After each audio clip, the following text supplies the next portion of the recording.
Oh, wake up, rethink the status quo. When you get your money right, then you're the one who runs your life. Come build a wealthy spirit with Sammy and Michelle. 3 times this week, somebody has mentioned boredom during a sabbatical. You know how it is. If the cock crows 3 times, it might just have a point. I'm not sure if that's where that biblical reference comes from, but I hear you, Sammy. A common question I hear when it comes to taking a work break is, what if I get bored during my time off? This is a fear I think a lot of people have. Or, to be honest, immediately, as soon as you're thrown into your sabbatical, you might even feel a little bit of boredom. Sammy and I have some thoughts on this, and we're going to dive into this topic today. Let's get into it. But first, if you are thinking about taking a sabbatical, we answer questions like this: what if I get bored during my sabbatical? And other ones: how do I decide if I'm productive? What should I work on? With a community of like-minded folks.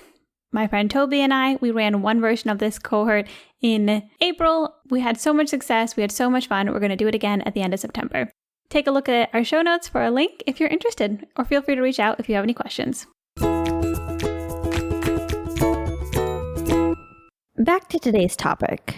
What if I get bored during my sabbatical? I think the first question is, do you actually get bored? Do we actually get bored during a sabbatical? Short answer, no. Long answer, yes. Long answer, it's complicated. I think there's actually 2 different types of boredom that can happen during your sabbatical, but neither of them are what you expect. I think a lot of people imagine that they're going to have time off work. They're just going to sit in their apartment. There's no activities to do. There's nobody to call because they don't have a manager that's following them around, because they don't have a job to call into. What else would they be other than bored? One type of boredom that can happen on sabbatical is having the desire to do something, but not actually having anything to do. It's funny, Sammy. I think I actually experienced this the most with our move to Charleston. For me, it was more rooted in I didn't know that many people. And so I would wake up, I'd go to a workout class, maybe cycling, I'd come home, listen to a podcast, clean the apartment. You were gone. So I was just alone. And every day of the week, I didn't necessarily have a plan.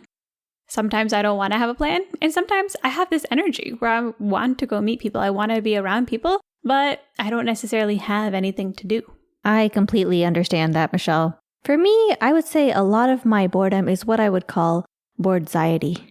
Boredom and anxiety. I remember in the beginning of my sabbatical, especially in those first few months, I would wake up and I would think about finding a job. Then I would go scroll Glassdoor while I was still in bed. My brain was just so used to thinking about the future that it was very, very hard for me to be in the present. I had my own version of boredxiety, Sammy. For me, I'm a pretty present person. I can relax and enjoy the moment. And when I started my sabbatical, I did move into my parents' home, where the 4 of us were living in their 2-bedroom apartment together for a year. So boredom wasn't necessarily at the top of my list. However, I did feel guilt when people would ask me, "Oh, you're not working. What are you doing all day?" Probably people like me projecting their anxiety onto you. It took me a while to get comfortable with the idea that the things that I was doing, they weren't necessarily quote unquote productive, but they made me happy. I would wake up, drink coffee in the morning, say hi to my dad, catch up with my friends. In the evening, I would watch Jeopardy with my parents, wowing them with my knowledge of facts. I'd catch up on sleep. None of that necessarily sounds interesting to people, though.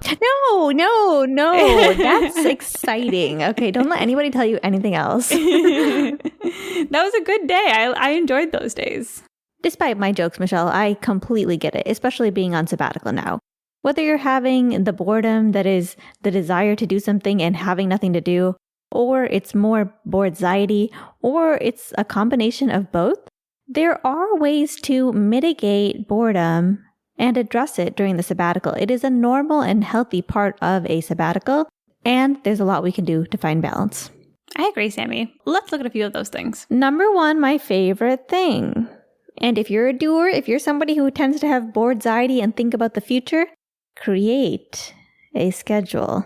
I like this, Sammy, because for someone like you love to be on a schedule, you like to have time blocks. And for a lot of people who are like that, highly ambitious type A people, they don't like the idea of just floating through their schedules. For some people, having a schedule, a to-do list, actually makes them happy and brings peace into their life. I have to tell you something that's been bringing extreme peace, and I am trying to spread the good word, and that is ChatGPT schedules. I recently found this. The great thing about using ChatGPT or AI to help build your schedule is you don't have to have everything figured out. Just be like, I want to do this and this tomorrow, list off a few things, and then Chat will create a schedule for you. When I see Chat's schedule, I get inspired, and then I remember things that I want to add to the schedule, ask Chat to edit it, and it creates a new schedule in seconds. A tip for our schedule lovers out there. You know, one of the biggest things that I did that I really loved is create a quotation ideal week with all the things that I would like to do, and Chat just made a sample of what that would look like. For me, that's super refreshing because I can actually logistically see how all those things fit together. I love that, Sammy. I also think the act of making a schedule or a to-do list can help you see, at least for me, a lot of times I have a lot of things that I want to get done. You do. And sometimes for me, that's actually the problem. I have to catch up with my friend who just announced that she's pregnant and get some more information and details about that. I need to call the airlines because we got trapped in Dallas and I want to get my hotel unbooked. Let me tell you, that's going to take a lot of time. But now you have the time on your sabbatical. I want to go for a walk. I want to exercise more. I want to join a meetup. This quote unquote boredom is actually just like you have a lot of stuff you want to do, and if you're not organizing it or if you don't put it in a to-do list, maybe you'll accomplish nothing and you'll feel guilty. And a lot of what we're trying to do, it's not actually really about getting rid of boredom. It's trying to alleviate the anxiety that comes with feeling like you need to be productive. It's so true, Michelle. Another thing that I found really helpful is taking note of some of my patterns. For example, I'm a morning person. I'm not just a morning person, I'm a lark. I'm like the most extreme morning person of morning people. Honestly, if I'm not waking up before 6:30, I feel like lazy. I also feel like I missed the best part of the day. So waking up before 6:30 is a huge part of my typical sabbatical day. Another thing that I noticed is if for some reason I am not outside in sunlight before noon, I just feel really negative. Like either have to be in sunlight or exercising before 12 o'clock. Otherwise, I just feel like I haven't started my day and then I'm kind of like moseying around. It's funny, Sammy, because I think that's exactly perfect for you. And as you know, I'm a night owl. Trying to force myself to do the creative work I wanted to do, let's say writing or something to do with our podcast planning. Doing that in the morning actually doesn't bring me a lot of joy. It feels a lot more like work. But at nighttime, I get a lot more excited. I get this visit from the muse that tells me, don't go to sleep yet. We have something amazing to flow out of you. Once I accepted that, it actually became a little bit easier for me to space out my day a little bit. Hey, you know what? Now I can take a nap when I have a dip around noon because that's just what happens. I get tired. Let me lean into that. Side note, if you tell ChatGPT about these nap tendencies, she will include it in your future schedules. Another reason Chat's amazing. I do want to bring up another point. As I mentioned before, I would wake up and sometimes do things like scroll Glassdoor. This leads to bored's-iety. What I found is instead of letting those kind of thoughts like, should I get a job? What kind of job would I get? Just float around in my head, it's better to actually schedule time blocks throughout the week where I actually focus on that activity. So that way, if my brain goes there, I can just be like, no, Tuesday from 2 to 4, we're going to be working on that. So you don't have to think about that right now. I think it's really important that if there's things that you do have to do that are important or things for planning for your future that need to get done, schedule that somewhere in your week so that way it's not just something that's constantly floating around and could potentially lead to stress. That reminds me, Sammy. It was 8/8 Lionsgate, August 8th. Oh, yes. We were sitting in a circle with mostly women, one man, manifesting, journaling, thinking about our future, and our fearless leader, Nikki of the Sanctuary Store, made a really great point about when we have anxiety come up about some of these tasks that we have to do that maybe aren't as fun. That might be looking for a job, paying your bills. She gave the example of paying rent every month. And she said that one of the best things that you can do is you can, in those moments, say you're looking for your job, thank your masculine energy for doing that work. And then later, when you have, say, extra time because you've already done those things, you can say, thank you, masculine energy, for doing that. Now I would like to get into my feminine energy and enjoy my leisure. That's a great point that you bring up, is not only are you thinking about that other thing during other activities, but you're not being fully present and enjoying, it could be the fruits of your labor that you're not enjoying because you're fixated on completing something else for the future. It's great to have those times of quotation, masculine and feminine energies where you are doing things that need to get done and where you are embracing, enjoying, getting into the pleasure and the presence of life. And let's talk about some of those pleasures of life. We've talked about scheduling, but another big part of your sabbatical and figuring out what to do is to figure out what you enjoy doing. I hear so often from people, and felt this a little bit myself, what do I do with this time off? I have been working for the man. I have been doing other things instead of having fun. I don't even know how to have fun anymore. I don't even know what brings me joy. And that's where it's great to run experiments to find and figure out what makes you come alive. I'm so glad you brought this up, Michelle. When I first got on my sabbatical, I thought to myself, I am going to become a salsa master. Tim Ferriss tangos, Sammy salsas. It just made... I just love that. It just made complete sense. And I started taking salsa lessons. And one thing I quickly realized is that in order to become better at salsa, I would have to start going to salsa nights. And if you know me, you can already hear the problem in that one phrase, salsa nights. If you know Sammy or you listen to the first 10 minutes of this podcast,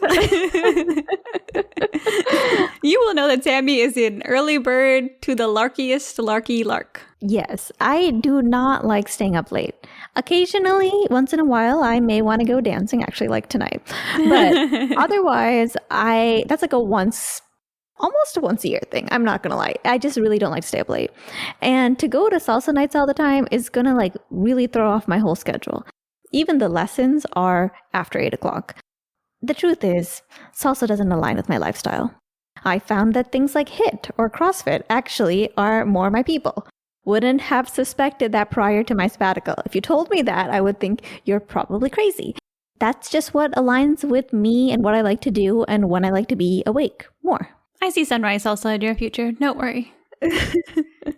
It's true. We try things. We have these images of ourselves when we're working and we think when I have time off, I am going to 1, 2, 3, 1, 2, 3, 1, 2, 3, my way to the top. But you have to get to know yourself. You have to experiment. You have to see what actually brings you alive. There are different ways you can do this too. I love the Sparketype quiz because it helped me discover that I was a maven and I have a love of learning. Which makes sense because my first year on sabbatical, I think I read 35 books, which if I'm being 100% honest, I think it's more books probably than the 5 years before that. I just loved it. I was listening to podcasts all the time. I was getting my personal development on. I got into a little bit of fiction. I read The Alchemist. Good times. For somebody else, that might be their nightmare. True. Speaking of nightmares, I saw somebody post that they were having trouble coping with their time off. They were having trouble because they were getting bored. They didn't know what to do. It was really affecting their mood. And a lot of people were suggesting volunteering.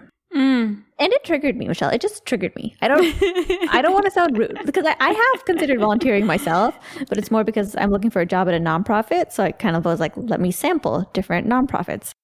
But as somebody who's worked in these government clinics for the past 10 years, I just, I don't know, telling people that helping people will help them find their purpose. To me, helping people can be a way of bypassing what's actually going on with you by helping other people. And I know that's not the case for everybody, but just seeing so many people recommend to this girl that she should volunteer, I'm like, maybe you just need to sit with yourself and figure out what's going on with yourself. It's true. I don't think there's anything wrong with volunteering, but I think people on the outside, they say, oh, you want purpose? Go volunteer, go help people. That's very generic, almost lazy advice. Oh, she called them lazy. Oh. They're saying volunteer. She said they're lazy. Hey, and I don't blame them. Okay, you go on Facebook, you ask people for advice, you're going to get a little bit of everything. It's very different to be like, I love animals, let me go volunteer at an animal shelter, versus I don't know what to do with my time, and people tell me that I should go help people to make myself happy. No, you have to get to know yourself. What do you want to do? It's okay if it's selfish. When I had my reunion with my sabbatical course, a lot of people were doing things they were either paying to do or volunteering. And it was so interesting. And it did not fall under the typical umbrella of volunteering necessarily. One woman was actually marrying people. Shout out Jennifer. She listens to the pod. At City Hall, which I thought was so cool. She joined the urban planning group of her city. Those were things that she was called to that she was really excited about. She also took a chocolate making class. It doesn't all have to be for other people. And she took the Spark type quiz. She's actually a nurturer scientist. So those things lined up really well with her. She loves helping people. She loves problem solving. A Maven performer like me, it's not necessarily the same. I enjoy writing and podcasting and quote unquote, you could say helping people in that way, I guess. But I agree, Michelle. It's not that volunteering is bad, but I think helping people is not as virtuous as it sounds. I think there's a lot of inner work and self-discovery that can be done. And I don't think we should overload our schedules with stuff that we feel like is a good thing to do, which will make us feel good, because helping people does make you feel good, but it will actually like spiritually bypass all the work that is wonderfully available to do when you have free time. I do want to emphasize that you were in healthcare, so you were deep in the world of people who are self-sacrificing to help people. I help people.